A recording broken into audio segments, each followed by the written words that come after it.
जी क्या अपने कर्मों का फल बच्चों का माता पिता पे या माता पिता का बच्चों पे, ऐसा होता है महाराज?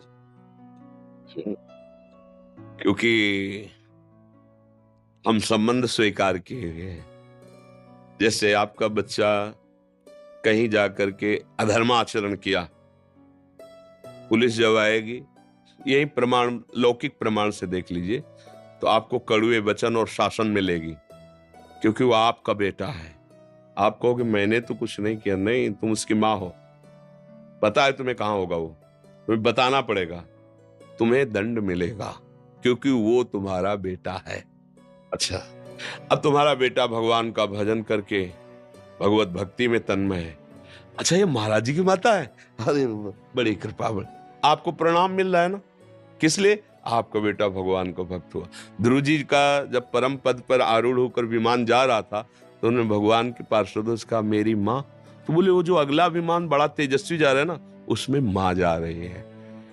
पुत्र के कर्मों का माता पिता परिवार पर प्रभाव, और माता पिता के कर्मों का पुत्र पे प्रभाव। कर्मों का तो इतना बड़ा सूक्ष्म स्वरूप है कि समझना, जैसे जुआ हो रहा है और आप केवल ऐसे ही जा रहे थे, देखा जुआ हो रहा है क्या, आप खड़े हो गए, और जब पुलिस आएगी ना, तो पहला डंडा तुम्हारे पड़ेगा। आप कहोगे मैं खेल नहीं रहा था, तो बोले यहाँ खड़े क्या कर रहे थे?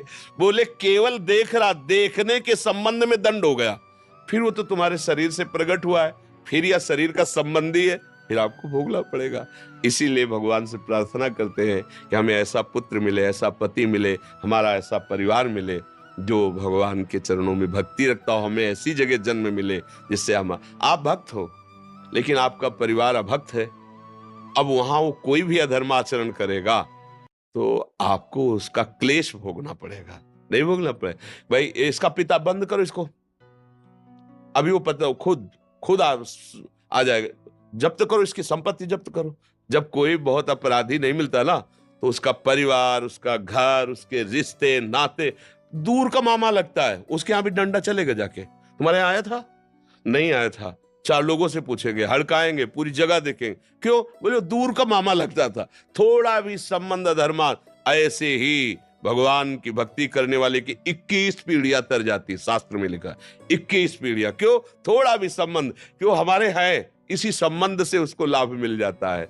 तो ऐसा तो कर्म का सहयोग देखा गया, प्रगट में भी देखा गया है और बाहर भी देखा गया है। जैसे अग्नि की सामर्थ्य दाहिका शक्ति है, आप जान के छुओ, अनजान में छुओ, जबरदस्ती कोई छुआ दे या भूल से छू, सबका परिणाम एक ही होगा, वो जला देगी, उसमें दाहिका शक्ति है। ऐसे मन लगे तो राम कृष्ण हरि, मन न लगे तो राम कृष्ण हरि, फल बराबर मिलेगा। उसमें कोई भाव को भाव न खालसहु, नाम जपत मंगल दिस दसहु। इसलिए निरंतर नाम के प्रति तुम सुदृढ़ भाव रखो, भले न कर पाओ लेकिन भाव ये रखो कि मैं निरंतर जपूंगा, मन लगे या ना लगे, अशांति हो या शांति पर मिलेगा। उसमें कोई भाव को भाव न खालसहु, नाम जपत मंगल दिस दसहु। इसलिए निरंतर नाम के प्रति तुम सुदृढ़ भाव रखो, भले न कर पाओ लेकिन भाव ये रखो कि मैं निरंतर जपूंगा, मन लगे या ना लगे, अशांति हो या शांति हो, दुर्गति हो या सदगति हो। अब एक बार तो मैं छक के नाम जप करके देखूंगा, संत जन कहते हैं, शास्त्र कहते हैं, क्या होता है एक बार देखूं। न जाने कितने जीवन हमने विषय भोगों में दिए, अब एक जन्म में भगवान के नाम, अभी अभी तूफान मच जाएगा। पर हम लोगों का क्या है कि निश्चय बहुत फिसड्डी स्वभाव है। अभी कह रहे ब्रह्मचर्य से चलेंगे, अभी कह रहे संयम से चल रहे हैं, और जहां सामने भोग आए तो सब भूल जाते हैं, उन्हीं में फिसल जाते हैं, हाथ कुछ नहीं लग पाता। इसलिए दृढ़ बनो और दृढ़ता से भगवान का नाम जप करो। एक दिन ऐसा आएगा कि नाम छोड़ना चाहोगे तो भी नहीं छोड़ पाओगे। भगवान बहुत कृपालु हैं और उनसे ज्यादा कृपालु उनका नाम है। हमको जबरदस्ती रटना है, राधा राधा राधा राधा राधा राधा राधा राधा, परमानंद है। सच्ची कहते हैं, यहां और वहां सुखी रहोगे, इह परलोक सकल सुख पावत, मेरी सो भैया कृष्ण गुण संचु। हरिवंश महाप्रभु कहते हैं, तुम्हें मैं शपथ खा के कहता हूं, अगर तुम कृष्ण कृष्ण और उनके गुणों का गान करोगे तो तुम यहां भी सुखी रहोगे और वहां भी सुखी रहोगे। अभी आपको एक सुई आपकी जानकारी में चुभ होना चाहे तो आप भयभीत हो जाएंगे। अचानक घटना में कुछ लग जाता है तो देखो सह नहीं जाते, हाथ टूट जाता है, हाथ कट जाता है, आप सह जाते हैं। सोचो इतना कष्ट सह जाते हो, और ये काम क्रोध आदि आपको जरा सा लुभायमान करते हैं, उसको आप क्यों नहीं सह जाते हो?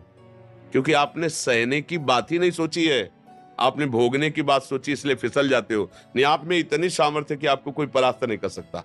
सच्ची बात मानना। अच्छा, जैसे आपको जेल मिल गई, अब आपको वहां अनुकूलता तो मिलती नहीं, लेकिन जीते हो ना, तो बोले मन मार के जीना पड़ता है ना। हाँ, ऐसे तुम यहां अगर मन मार के जीना सीख जाओ तो तुम महात्मा हो जाओगे, नहीं हो जाओगे? अच्छा, जैसे किसी को जेल मिलती है, एक छोटी सी सेल होती है, छोटी सैया, साधारण कपड़े, साधारण भोजन, और अगर वो आप जीवन यहां जी के राम राम कृष्ण कृष्ण हरि हरि राधा राधा, तो आप गृहस्थी में रहते हुए बहुत बड़े महात्मा हो जाओगे, अगर वहां की बात समझ लो। लेकिन जीव की समझ ठीक नहीं, जब वहां जाता है तो उसके होश खराब हो जाते हैं। अब प्रभु से संबंध नहीं, विषयों से संबंध, विषय छिन गए, स्वतंत्रता छिन गई, अब यही जेल है। आप जीवन इधर भोगता, परिणाम में नरक, फिर उधर भोगता है। इसलिए यहीं सुधर जाओ। यहां तुम्हें कोई गाली दे, सह जाओ, अपमान करे, सह जाओ। वहां वहां डंडा चलेगा तो भी कोई सहयोगी नहीं तुम्हारा। समझो, यही मान लो माया, मैं माया की जेल में हूं, अब मुझे इसे मुक्त होना है, अभी महात्मा बन जाओ। महात्मा का मतलब होता है अच्छे विचार, अच्छे आचरण, अच्छा भाव, अभी आ जाएगा। अब अपने लोग ये तो सोचते नहीं, हमें सुख भोगना चाहे दूसरे को काटना पड़े, बस यहीं से पापाचरण शुरू हो जाता है, यहीं से गंदी बात शुरू हो जाती है, यही दुर्गति का कारण हो जाता है।